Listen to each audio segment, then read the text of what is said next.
நாம் இப்போ July 3 current hours தான் இப்போ பார்க்க போகிறோம். வீடியோ ஃபுல்லாக ஸ்கிப் பண்ணாமல் பாருங்கள். வாங்க வீடியோக்குள்ளே போகலாம்.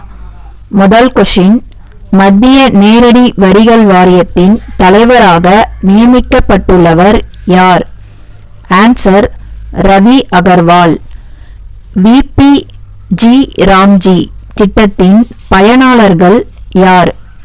ஆன்சர் ஊரக இளைஞர்கள், பெண்கள் மற்றும் குடும்பங்கள். இது மகாத்மா காந்தி தேசிய ஊரக வேலைவாய்ப்பு திட்டத்துக்கு பதிலாக கொண்டு வந்த திட்டம். இது வேலைவாய்ப்பு 100லேருந்து 125 நாளாக உயர்த்தியிருக்காங்க.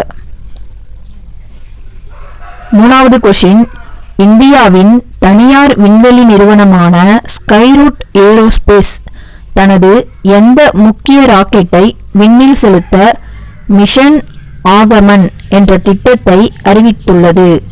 ஆன்சர் விக்ரம் 1. நாலாவது கொஷின், இந்திய ரிசர்வ் வங்கியின் புதிய செயல் இயக்குநராக நியமிக்கப்பட்டுள்ளவர் யார்? Answer Ravishankar.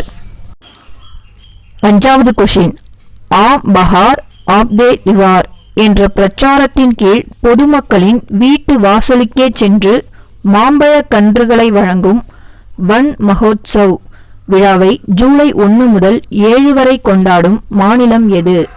Answer Uttar Pradesh.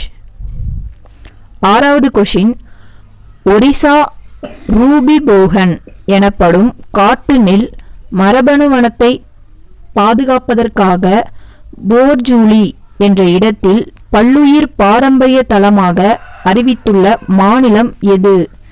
Answer Assam. ஏழாவது கொஷின், பிளாஸ்டிக் பை இல்லா தினம் எப்போது கொண்டாடப்படுகிறது? ஆன்சர் ஜூலை 3.